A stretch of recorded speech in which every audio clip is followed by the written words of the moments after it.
Good.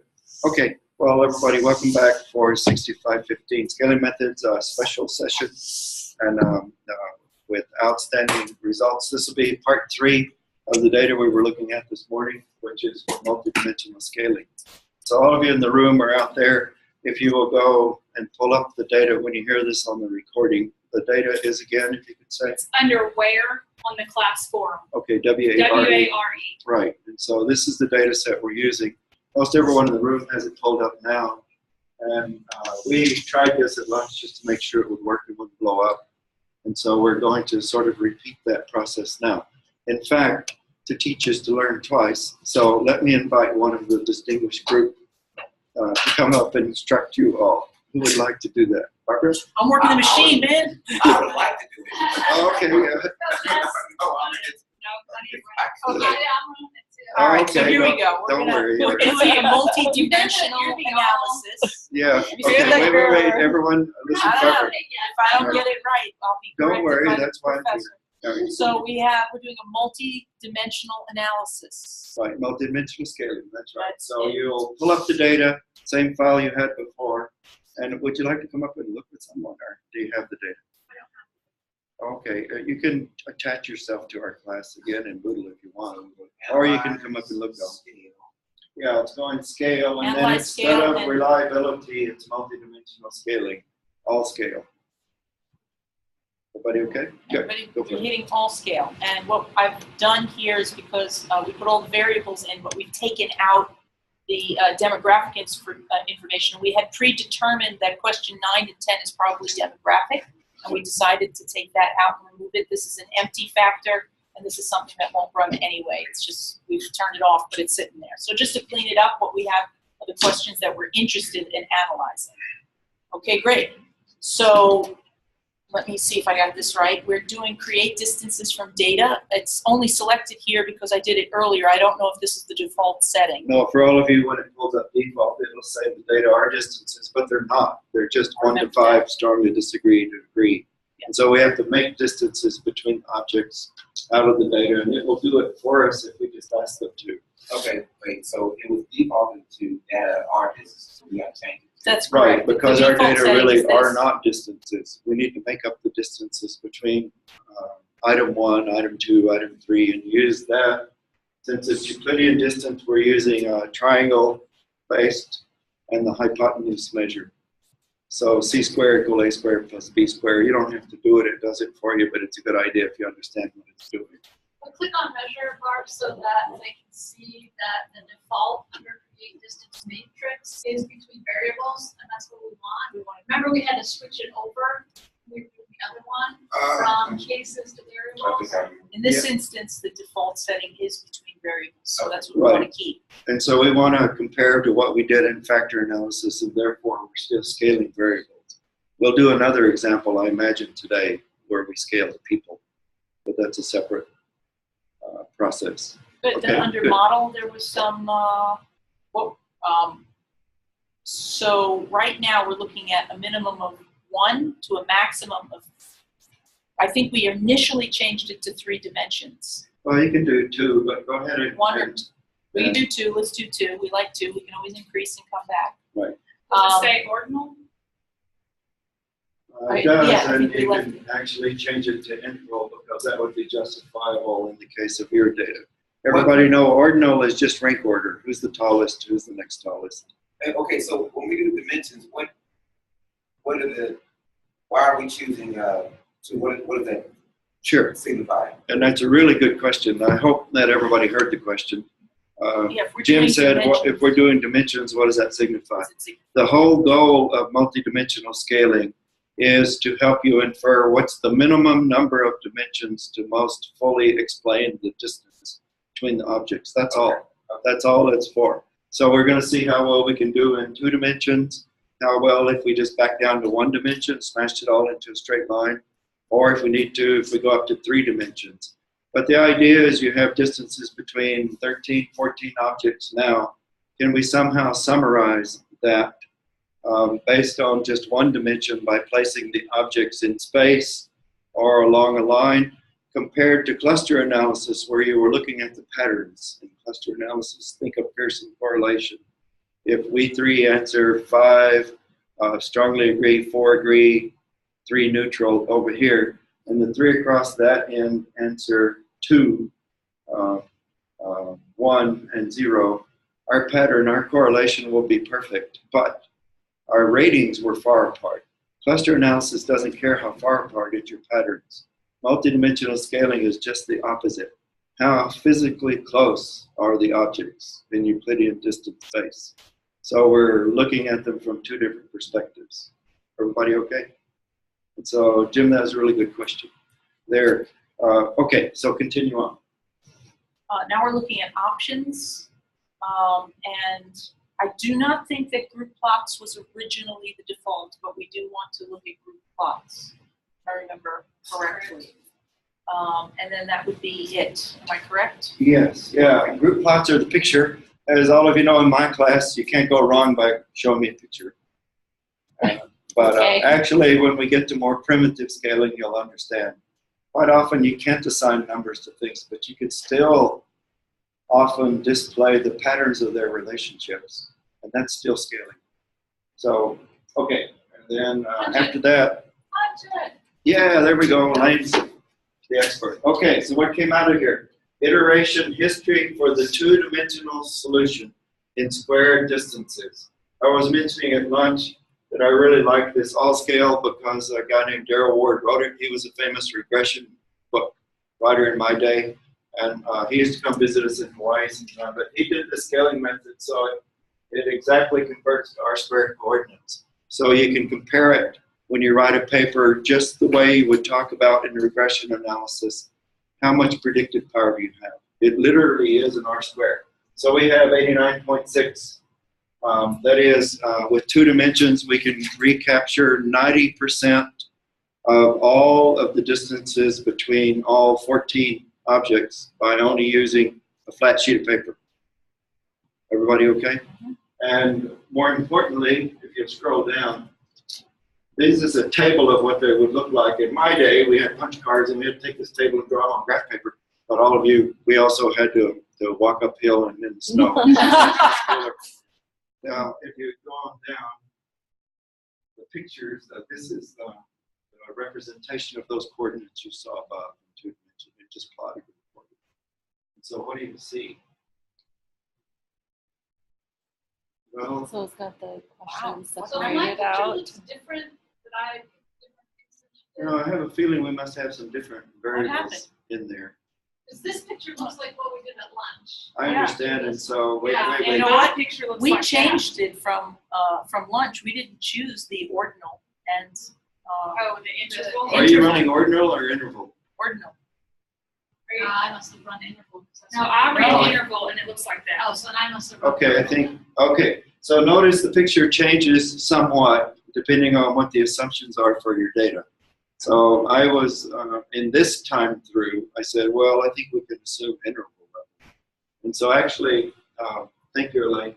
The picture is a little different when we said we only assume these to be rank ordered. But- and this is interval. It's interesting to see how they are similar. We'll talk about that Right, later. but overall, I see the same picture. It may Yeah, be it's just turned over. It's The turned. main point is these 3 threes, if you remember, they came out even in factor analysis. Yes. They're together, and in a little while we'll scroll up and show you. This 3A is still in the 3 cluster, but it's actually a little off to the side from the other 3. This is physical distance between the objects. Okay? And likewise, they're all kind of over there. If you look compared to all of these, this is the y-axis we're looking at now. So all of the 3s are up there, and all the rest of the stuff is down here. It's only 4 and 7 that are weirdos kind of in the middle. And this is new information we picked up since factor analysis. If you remember in factor analysis, you have it in the output. I do. If you can scroll all the way back up, if you remember that when we settled on a 2-factor solution. So this is the name of the game for what all of you are doing. Use 3 different analysis techniques to give you different views on your data. Look across all of them and see what's most meaningful, and that's what you write about. So this is, This is not about whether it makes a good scale or not. That was last year, as Jim pointed out. So in the two-factor solution, is this it? It is. Yeah, everybody noticed that 3C, 3B, 3D, they're all loaded at 0.9 down here on factor 2. Can you see that? Highly correlated with this construct.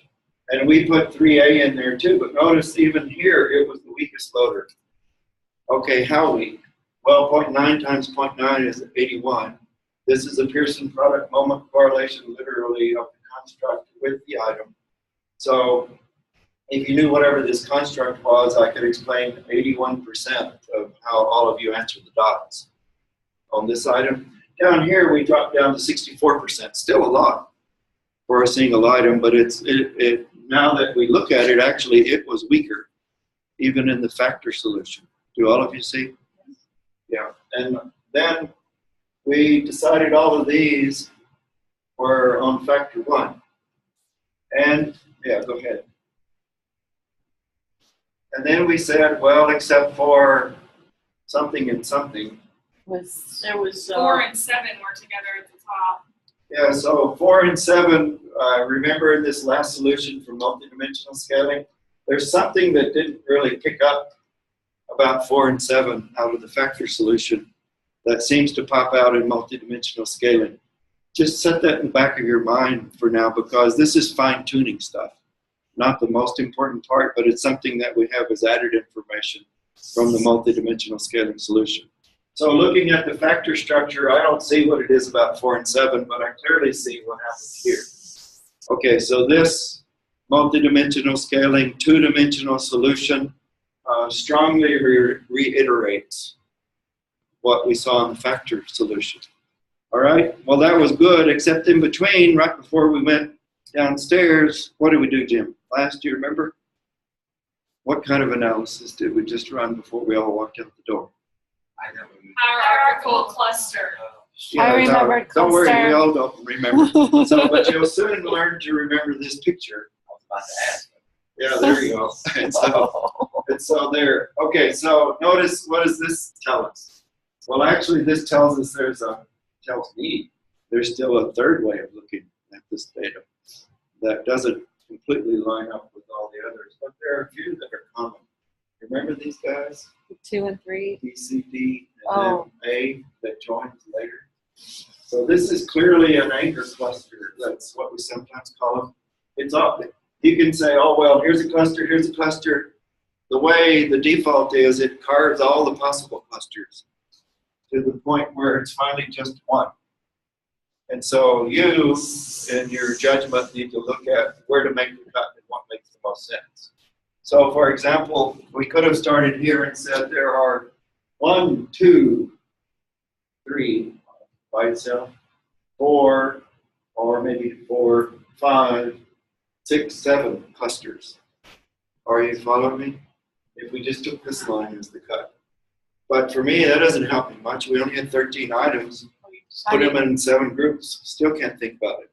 Everybody okay? I'm sorry, you're deciding on which line here is the cut, and that's a judgment call. Yeah, it's where are the meaningful groups, and you have to do it all at once. Right. Like so you if I can't said just decide on this cluster because, okay, what are you going to do about that one and that one then? right, Which is why I decided on this one as sort of the I anchor. see. So now, And yeah. then I try to find clusters at comparable levels So you're of saying this cut. this is what'll make the cut, and then if I look at this point in this diagram and say, well, if this is my cut between 10 and 15, then I would say that these items make a group because they all are together that make the cut, and then I could say that these items make a group because they are together. This particular one here, question 8, is by itself, and then these items down here make the cut because so there's 1, 2, 3, 4. Yes, except that's correct in the outcome of sorts, but actually I did it the opposite way. Of course. Okay. No, this rationale is good, but let me explain. Okay. The process is good, but how did we get started? It's because I knew that these 3s popped out from factor analysis. So I was looking for where are the 3s in my cluster analysis. In that sense, I started from the opposite here. So I said, oh, they're down here, and what happened to the other one? Oh, well, it's over here. I know that this is a cluster that makes sense when it's called a dimension in factor analysis. So this is one basis that I am familiar with where I can start. Then everything Barbara said from then on is the same. Right. Why did you make this particular moment? Why did you start here? Was because of the factor analysis. I'm sorry, I left that out. Yeah. Okay, I get that. And so everybody see, sort of. Okay. I didn't remember the hierarchy cluster, but I do remember it now. And then we just did the multi-dimensional scaling. What was the first one that we did? Factor analysis. Okay. But you use that to kind of guide you for this. Exactly. And So I you use know what factor to look analysis for. first because for about 100 years, factor analysis has been the gold standard. And so also because one of my best teachers, Raymond Cattell, was one of the people that helped invent factor analysis. And I think you all heard. Scree plot actually is named after him. It's Cattell's Scree plot. He's the one that said it's an art form to judge the factors, not some regression cutoff. And so It's kind of true about life, isn't it? yeah, that's true. Okay, but realize now, even though I said this, well, fine, so that makes this another cluster. Are you with me? Yes. But then I'm going to go and go, oh no, I think this is all one cluster, even though it's a pretty rotten one. Do y'all see that? Why? Because we decided either a 1 or a 2 or 3 factor solution. And if I circle those 3 clusters, then before I write my paper, I'm going to go look at the items in each cluster and see if they happen to line up with the 3-factor solution. And if they do, you're home free. If they don't, then you have to explain about why is your dimensional basis different from your typological basis. Clusters only give you types, things to which people respond to similarly. But like we were talking about a little bit at lunch, if I'm on one extreme where I hate this, actually I reply kind of the same as on the other extreme where I really love it. And you've all seen people arguing opposite sides when they look exactly identical. So cluster analysis only goes on the patterns of the responses, not if they're close or far apart, as long as it's a consistent pattern. And that's why in this case, well, it's always good to bring in a tiebreaker. So now we go to multidimensional scaling. So can everybody scroll back down there? Because What all do you want us to include with the multidimensional scaling? okay, well, first is the picture. Right. Everybody okay with that? And you can include this picture or This was the first one we did that was ordinal. Just I so you understand, know. but it's okay. Suppose we follow this. Everybody follow with me. The whole purpose of multidimensional scaling is how many dimensions do we need to retain in order to do a good job with this data? Good job means to be able to recover all the relationships among the data points with some fewer numbers of representations. Mark, are you okay? My computer is forcing itself to shut down and restart. Oh, that's okay. Don't worry. I think you were the one this morning that said you just needed to watch, so it's good. So annoying. Yeah. Hey, you think it's annoying here? You ought to be teaching on our campus at 9 o'clock when they decide to wipe all the desktops. Oh, when Then they it- shut them all down at the same time? Yeah, they just regen them. Deep freeze on. And if your class goes to 9:30, you're in real trouble. So anyway, I feel with you. For me, that's when I go, where the heck I'm trying to be productive, but there. No. Okay, everybody keep up. Okay, so here's this is new information. Like I said, I went to the 3 cluster before because of factor analysis.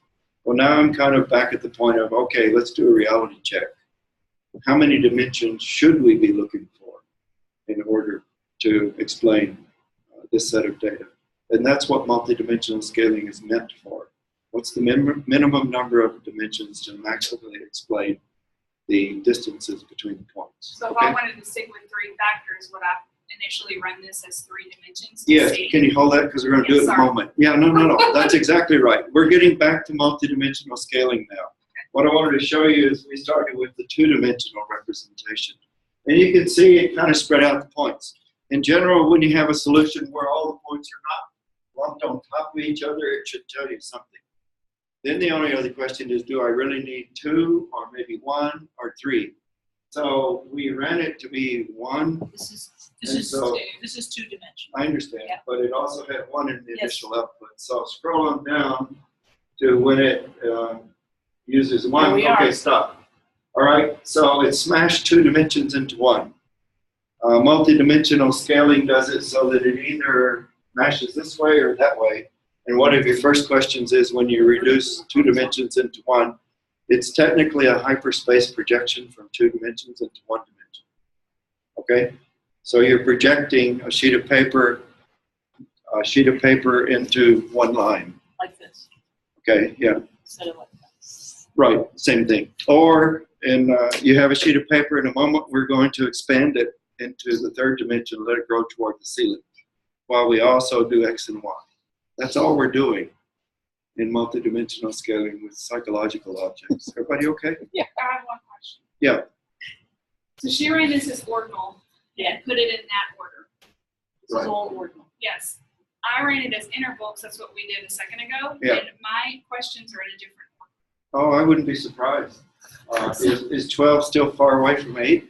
No, they're right next to each other. No, I understand. So this is very important, everyone. Well, this is what you were pointing to, where they were on opposite ends. But Right. now they- In some sense, they can be close to each other. So the answer is, run it every way you can think of that might make sense, and then see which ones triangulate with each other, and call it that. Yeah, I think what happened is it probably smashed the Y dimension instead of the X dimension when you made an interval. But everybody, could you hold for a moment before we get to that? The main point is, how much information did we lose when we dropped down from 2 dimensions to 1? All right? And so if you remember up at the top, it said if we use 2 dimensions, could you scroll back to that? That if we use 2 dimensions on this solution, I'll keep going. It's up there, but right there, R squared. Sorry. Oh, no, it was, you passed it again. Okay. So see, 95% of all the information is Okay, we know that recovered. because it's the 2-dimensional solution, Right. and here's the R squared. So that picture you were looking at recaptures 95% of the information in the data matrix regarding the distance between those items in the persons who completed it scaling space. All right, so this is based on who circled a 1, who circled a 5, and all of that, but across all the people who completed it. So how much can you recover of how I placed the items based on this 2 dimension? How much can we recover of how you placed all the items? 95%. And the answer is a lot from 2 dimensions. So whenever you get 95%, you go, well, gee, maybe a straight line would do it. Another Cattellism. Parsimony is the name of the game. Be stingy but complete. You want to be as simple as you can and still explain as much as possible. And so if 1 dimension will do as well as 2, don't make 2, use 1. Everybody okay? So I think they told the model to be in 1 dimension and 2 dimension, but if you don't mind, just rerun it, Barb, so everyone can see. So we're going to rerun this not as a 2-dimensional solution, but as a 1 dimension. So we're going to force it to 1, very much like we did in Factor, but you have to do it in a different place. Scale, multi-dimensional scaling. Right. You're only going to have to change one thing. I think it's under model. So we're going to go 1 to 1. Right. And by the way, we could have put Coleman 2 to 2, and it would have only given us the 2-dimensional solution. And we're going to go 3 to 3 in a moment to answer Barb's question. But I want to know, we need to pop it back to ordinal if you want to compare it to that first picture you just showed. Yes, I have that. You Yeah. remember? Yeah. I only put this back in ordinal because that's the 2-dimensional solution she showed you. We found we could do 95% with 2 dimensions. How much did we do with 1 dimension? 67. See, on mine with interval, it was 89. I understand. Yeah, can we do that No, next? sorry. Yeah, no, that's okay. No, this is very important. So, okay, so on the surface of this, by the way, don't jump off to another analysis to finish 1 cycle. Okay. And so it looks like here that we lose a lot, 30%. Everyone with me, 28% of the capture ability of the information. I also talk about practical things like, hey, I can lay a piece of paper on the desk and explain to people. So for me, going from 1 dimension to 2 dimensions is a no-brainer because I can still set it down on the desk as a piece of paper. Jumping to 3 dimensions, you have to convince me more strongly it's worthwhile. But just if you don't mind, for completeness, because now you all get 2 sets of analyses for 1. Let's do Barbara's point of suppose we change it to 3 dimensions. Before we get there, my question is in SPSS, where we have done at lunch, which is on previous recording, we had ordinal, and then we came back and we did interval, and here is we've done ordinal again. Is it telling me anywhere in this data those differences You in will the have output? yeah. So what we're getting to is you'll have to tell yourself. We're running through the whole process as ordinal. We're going to again run through the whole process as interval, and then you will tell us. So You and Jessica. Jessica's already decided, but I don't think you've had there. okay, I understand, but SPSS does not distinguish that this is done in ordinal. I just have to know that I did it that way, and then actually state it that way in the paper. Yes, and in fact, Okay. it's the same in factor analysis in all of these. Yes. It's very important when you report your factor analysis that you say this was principal components factor analysis with varimax rotation. Those 2 things are essential. If you don't tell me that, I have no idea what you did in your factor analysis. There are so many options. Likewise, we need to say that this was a Euclidean distance, multidimensional scaling, and I put in parentheses Euclidean or squared Euclidean distance, whichever you used, with ordinal data assumptions. And you can just put those in parentheses about your runs because it will not show it on the output, which I think was Barb's. Yeah, that is my question. Yeah. Right. Everybody okay so far? And yeah, so Mark, go ahead. Is there a formatting for this? No, in fact, we always get our papers back at least once where they say, hey, this doesn't look like, put this in APA table format. All right, go. It's not a table, it's a graph, it's a figure. And so then they'll say, well, you have to use these kind of fonts for that. And I go, I'm sorry, I want to have to send it off to a publisher because when you click on this, paste it in your paper. We're winning now. We have 4 or 5 papers with this exact output in it. And they don't bug us so much anymore. But, and I'll say that too, if we get time tomorrow, I'll point you to a couple of them. I listed one where in the opening for the course where I said if you want to look at multidimensional scaling, look at this paper as an example. And it was a recent one about our STEM middle school data. The climate one on the back of those, Yeah. those papers we got today. No. When I first sent out a notice to all of you, I said, hey, Okay. here are some resources before we get the system posted. You'll actually find it and in one of those. And if Mark, if you'll remind me at the end of this little sequence, that we will, I'll point you to that paper and show you how we use it. This kind of stuff like you're using, it's nice for many of you because it helps you with your dissertation. But for us, we have wicked problems in psychometrics.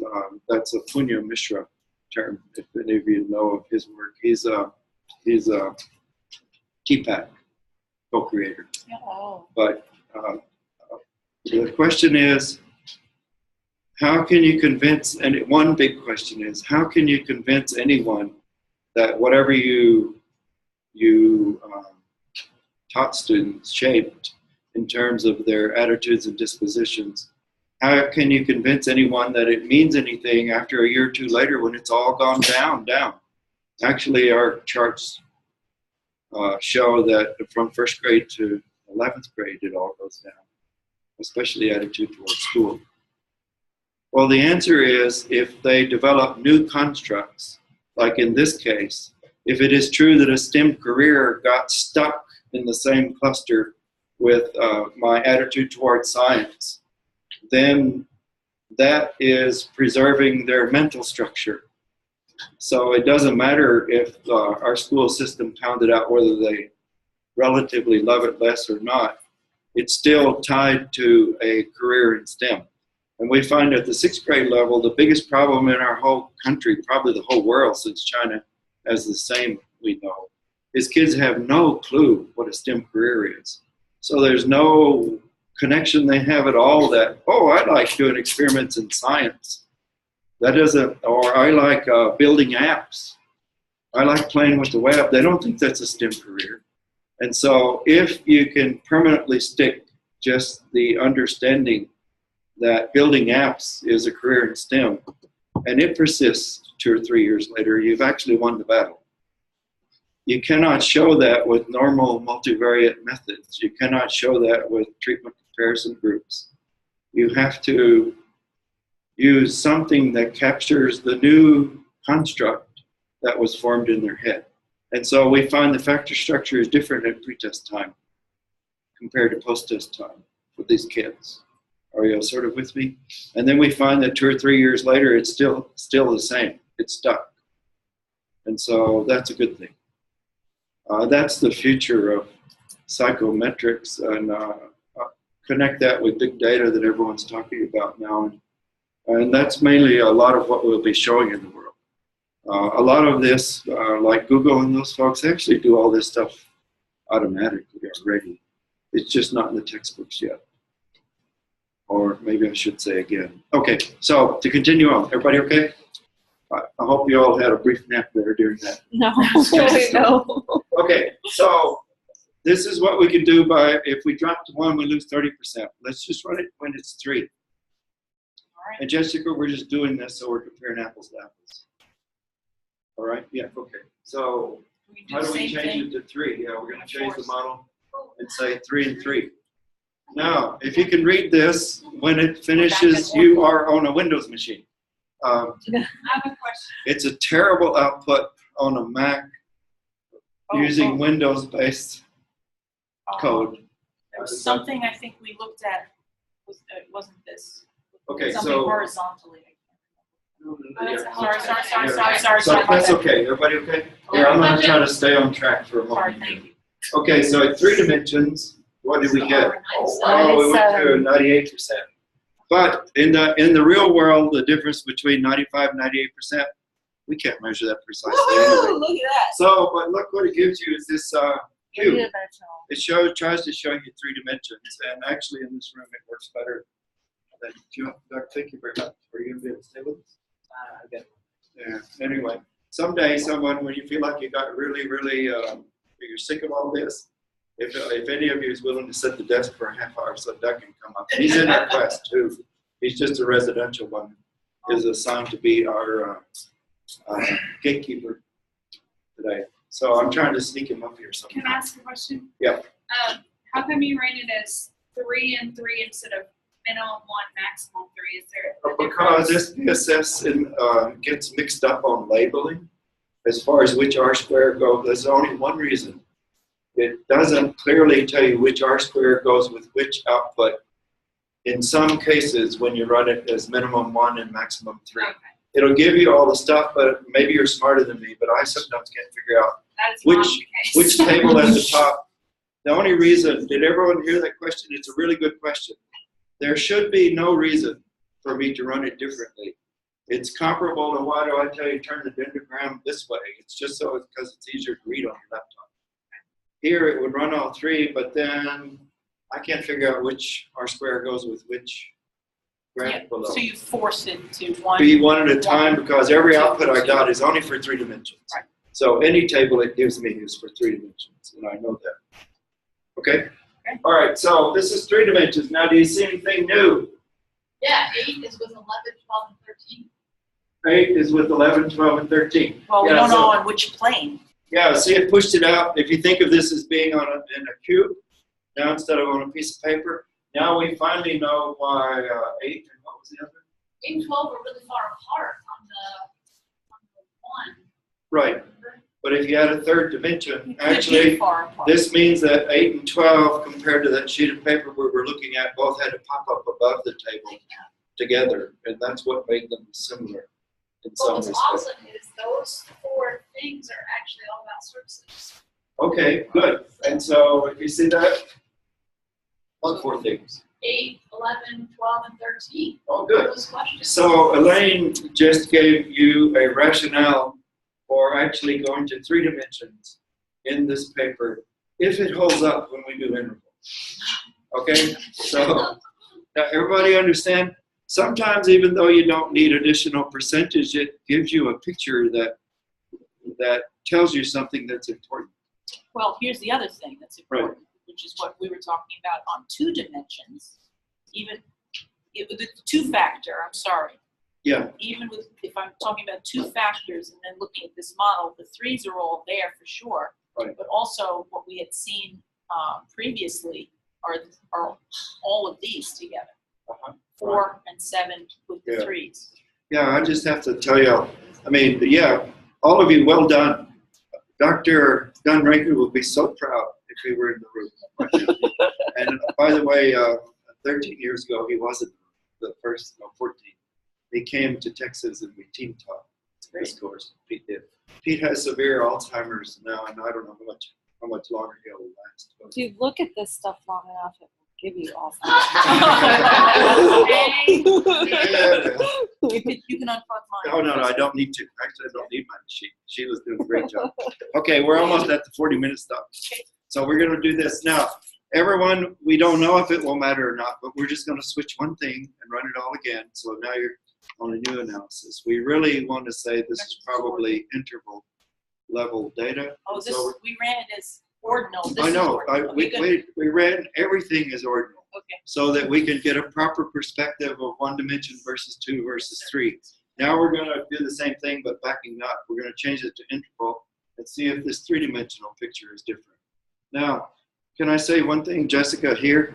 That you are never wrong when you drop down to a lower level of measurement. So ordinal is not wrong. If you jumped up a level where you don't belong, that's wrong. But you can always collapse like high school, middle school, elementary teachers into 2 groups that we'll call it secondary school teachers and everybody else. That's okay. We're going to a lower level of measurement. Are you following me? We can always take your age, like going from 45, 46, 47, 48, and say, okay, that's one group. We call them older compared to 23, 24, 25, and all those, and group them together. It's never wrong. You just may lose information that might have been important. That's very different from the other way, where you move up a level of claimed measurement when you have no rationale for doing that. Now, why would you want to collapse it to lower levels? Can anyone think of a reason? Well, there are often cases where you don't have enough persons per cell to do a meaningful representation if you make it too fine. Like if you make all the people that are 46 one group and all the people that are 47 another group, then you won't be able to draw meaningful pictures of each group, because maybe I only have 2 people that are 46 in the room. But if I combine all of the interval from 45 to 50 into one group, I have actually collapsed into multi-interval measures. And so technically they're now ordinal. They're one group. Right, and the reason I say technically, usually these are ordinal, because what we really do is how many years have you been teaching? Well, we usually put a 0, and we call that none if you never have. And then usually we say if you've been teaching 1 year, that's a 1. Usually if we say 2 to 5, that's a 2. 5 to 10, that's a 3. 10 to 15 is a 4. More than 15, that's a 5. So there's no way you can say those things are truly equal interval at both ends. Do you agree? Yes. And so that might be a case where you would run it as ordinal, because the rank order is definitely preserved. But you cannot really say equal interval. I'm 65, so I got combined with all of you that are 51. Well, that's not the same as everybody that was, in the age span of 3 to 5 being combined into one group. So it's always arguable about what assumptions you should go forth with. And so you're never wrong dropping down to a lower level. So we say that same thing about this data, since some are students, some are faculty, and some are staff. Yeah, but that's a different perspective. What we're really talking about is, we could say this because, do you have the survey up again? Yes. Yeah, in this case, Elaine, what we're talking about is we're arguing about whether, when you choose a 1, is it the same distance from 1 to 2 as it is from 4 to 5? And that kind of thinking is more arguable. Needs improvement below expectations. Is that really the same distance as excellent to exceeds expectations? I'm not sure it is. Actually, there's a scaling technique that would allow you to do that. It's in the book, about chapter 11. But it's called scalegram. We won't teach that in this course, but it's in there. And so a lot of my dissertation work was along this line. How reasonable is it to say that that's really a 1, 2, 3, 4, 5-point scale? And some things have been worked out so many times we don't argue, like strongly disagree, disagree, neutral, agree, strongly agree. They're close enough that nobody even runs the analysis anymore. But if all of you make up scales like many of you will, where you say, how many times do you do this? How many times do you use your computers or iPhones or smartphones in your classroom each week? And I say frequency, frequently, not frequent, not, or not very, not so frequently, sometimes, infrequently. Well, you're going to have to prove it to me that that's an equal interval scale. Yeah.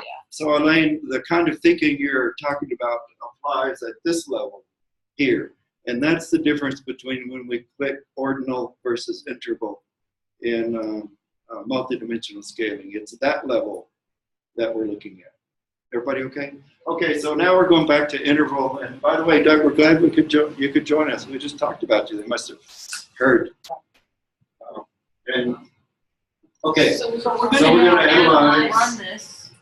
scale, multidimensional. And all we're going to do is change one click from ordinal to interval. We're still leaving it at 3 and 3? Yeah, why not? Let's do 3, 2, 1. Okay, perfect. So 3, when we do that, This is for three-dimensional 95. solution. yeah, and so notice it dropped us down to 95 now, rather than 98 at ordinal. But let's see what the picture looks like. For me, 95, 98, that's not worth arguing over. But how about the picture? Yeah, and it took away, Wayne was saying earlier that 8, 11, 12, and 13 were all together. Now 8 is down at the bottom right there. But I will say this, that this represents the 3 clusters that were in our cluster analysis. Yeah, and so, okay, so by the way, did all of you hear that? It's very important for you to think about, because the cluster analysis we ran was based on Pearson product moment correlation kind of analysis, and it strongly assumes equal interval data. So it makes sense that since we call this equal interval, that the picture is a little different. But by the way, among your group, these could be 2 different papers. Argue the ordinal approach and argue the interval. There.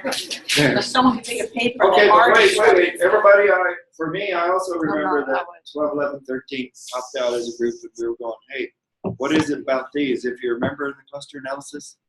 Scroll up and find it. Okay, let's do that. Everybody hold on to 12, 11, 13. At lunch, scroll up, please, because I strongly said, if I trust the cluster analysis, I have to ask a lot more questions as opposed to the factor analysis and the multidimensional scaling. Are y'all sort of with me still? And the reason is because of that cluster analysis picture, Getting there. that if I'm going to say there's more than a couple of clusters, then I have to say there are probably 5 clusters. Yeah, I saw what you said. And one of them, We're doing a lot of that. that's many. Are you kidding? We haven't even been going all afternoon yet. Here we are. This is not even a 1 beer analysis. That's how I measure things. Yeah, that's right. So we were talking about, Okay, so look. here's your 11, 12, 13. Yeah, Bravo. right here, I said if we're going, thank you. And Lemoyne, by the way, when do you throw us out of this room? I think it's later this afternoon. Tomorrow morning, nobody's in here. Oh, deal. Oh, Did you bring no. your sleeping bags? We have to get some beers. This is the most valuable information you will ever get. Yeah. I don't know. So right now they're going, oh man, we need a break. Okay, so when we read this first, Food at 3 o'clock downstairs. 3 o'clock, okay, good. Oh, yeah. There. Okay, so I said, look, all right, remember these threes that I thought made a cluster of reflective analysis? They were all together. I said, if I drop out this one and drop down to this level, or even if I go with this as a believing the cluster analysis the most, then I also have to say, okay, this is one, my anchor cluster. Now I've got to say, okay, what is it about 11, 12, 13 that make them a cluster at the same level? They didn't pop out in factor analysis. They did pop out in the multidimensional scaling, three-dimensional solution that you just saw, if it was interval level measured, as interval level is assumed here. Are you all with me? So I don't even know what the items are, but now who do I trust? What do I trust? I don't know. I go read the items and see which makes the most sense. Those are services. They are? Okay. So which way you argue, which solution you take, it's not cheating. The whole purpose is we're doing nothing but exploratory, explanatory analysis of the relationship. But 8 was a service too, though, right? 8 was a service too. Here's 8. Yeah. Can you go back to that Yes, sir. output? Yeah. Okay, everybody see 8? Question 8. Here it is. Okay, here's 8. So 8 is way stuck out here by itself on that cluster of 5, 6, 4, 7. Everybody see that? It doesn't join it till up here. You see? In fact, when we were talking at lunch, if we made a cut down here, then we have to say question 8 is a cluster all on its own. Y'all read that? Yes. If we determined that. Okay. If we So determined that question 3B, 3C, and 3D were our anchor, that means the cutoff would then be here. right, and if you then- cut here rather then we than would- there, then you Exactly. have to say 9's by itself. Right. Equal. Okay, Yes. Jim. So what's the difference between question 8 and 11, 12, and 13? But wait, before we go there, everyone, realize, stop here, because remember, this is a mobile. It's hanging from the ceiling. Each of these are little brackets across, and you can hang strings on them. It's completely arbitrary which way you twirl any of these at any point. So this could So- twirl down So here. this is saying that if you ran three solution multidimensional scaling, it would line up with those 3 brackets on your mobile. What I'm trying to say is to make this mobile match the three-dimensional, multi-dimensional scaling solution code, okay? All you have to do is flip right here, bring this down, and 8 is right next to 11, It flips right 11, into 12, its and space. 13. And then both solutions are consistent. What's supposed to, do you see that? If we spun the whole thing right here, so we're Spun going to it flip here. all these up to the top. We're going to flip all of these down to the bottom. 8's going to be right here. These to the bottom. That's why in the Netherlands, they all started making their own mobiles and actually measuring the strings Okay. and twirling them around so that, let's scroll down again, because Jim, I know you weren't at the table at lunch. Well, hold. Yes. The idea is what your most elegant paper is when you get this representation, two-dimensional, you draw it on a piece of paper, you stick it on the floor. This is the physical distance among the objects, period. So these 3 are close to each other, and this was not far away, all right? 11, 12, and 13 are not that far away, but, and actually physical distance-wise, the distance from 8 to 11 is hardly any difference from 11 to 12. Do y'all see that? Yeah, this is called nearest neighbor linkage, and that's how we had told it to do it here, I think. Are you with me? So in some sense, these guys are clustering. This is a little tight cluster, and a little one, and that one's there, but that one, and so maybe it's like this. There are all different ways you can draw clusters. How do you know what to draw? Well, I don't trust the closeness. I read the items. Content analysis, do they make sense? So when you judge that the items are like about the same thing, That's when you go, okay, I'm going to draw a cluster here. Are you with me so far? All right, back to the piece of paper on the floor that has this on the floor. Now make your mobile, swing it from the ceiling. The idea is that you want to be able to twirl those strings so that the shadows made from the light from the ceiling exactly line up with these dots. Multidimensional scaling tells you which way they ought to be twirled. Cluster analysis tells you this length of the string that connects the patterns of their relationships. Okay? They're both two pieces, important pieces of knowledge, but they're not the same. So what you'd like to do is have both represented. And to do that, you use two different tools. So Jim, what we're trying to do is say, how in the world can we get 12, 13, 11, and 8 to be close to each other? Relatively speaking, sort of like they are here. Then somewhere, if we do that, we're probably going to have to deal with 5 and 6 because they were in that cluster too, right? They're kind of services, but we hold them separately because they're not specific to staff, but they are services as opposed to the other questions. So Yeah. Questions. So this is Okay, so if you know the data well, probably this phase, it only makes sense to you if you really know what the items were. Otherwise, we're just looking at pictures. More you travel your Zoom, you are more likely. Pictures without any meaning, knowledge of the meaning. So is it working? Yeah, there's just 2 other people that joined. Oh, okay, good. All right. So let's finish this cycle because I know you must be getting tired of this data. So remember, we ran interval 3, and we were going to run interval 2, Good. And then interval 1. Primarily because I want to see how does the total percentage of information fall off at the interval level. Okay. So we ran 3, and we found it was 95%, right? Yes. All right. Let's just say it's 2. And Just checking, we have interval. yeah, we're going to say 2 and 2. And so the question is, how much do we drop off by going to a flat piece of paper rather than a cube as the object state? 89. And we're now at 89.6. Yeah, so we went to 90% instead of 95. In the grand scheme of psychometrics, that's no big deal because we can't measure that precisely anyway. But let's see what the picture might have been messed up to show us. So what happens is, Flipped. yeah, flips don't mean anything because factor analysis and multidimensional scaling don't know which way is up. Only Cronbach's alpha does. And so you have to always be able to turn these things around in your head and line them up with others, but that's not cheating. Do you understand? This is purely represented this way, so it makes it easier for it to draw the picture, not for any other reason. You know, it could have been this stuff on top or that, like that. it's the distance between them.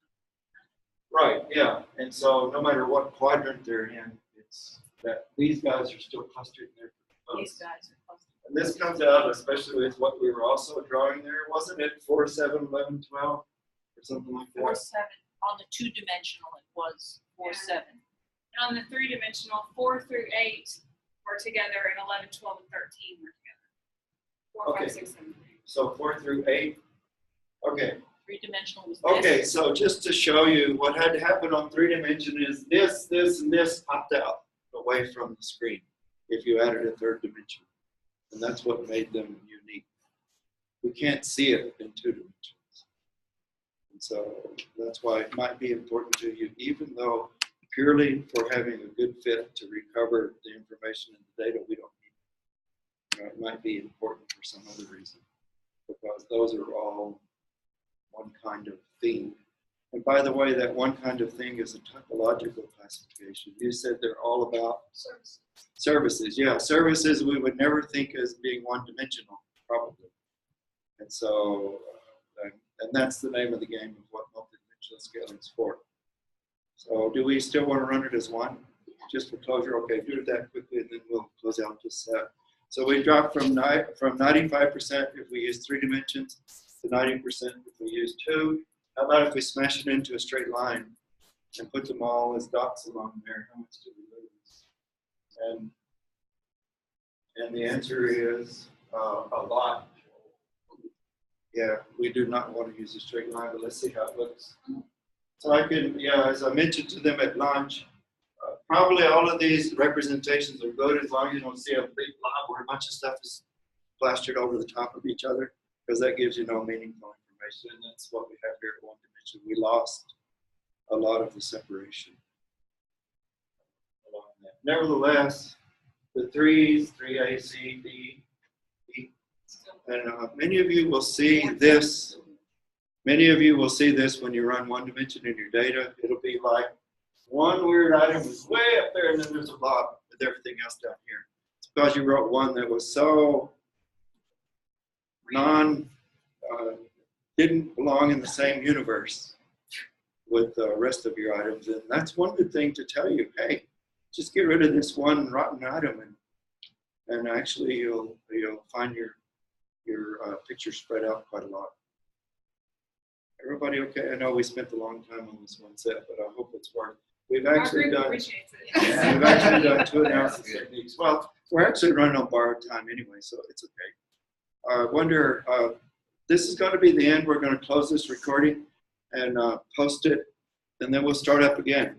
Is anybody interested in continuing on another data set? Like right now? If anyone is, yeah, we're going to have a 5-minute break, go to the restroom. Yeah. I have data.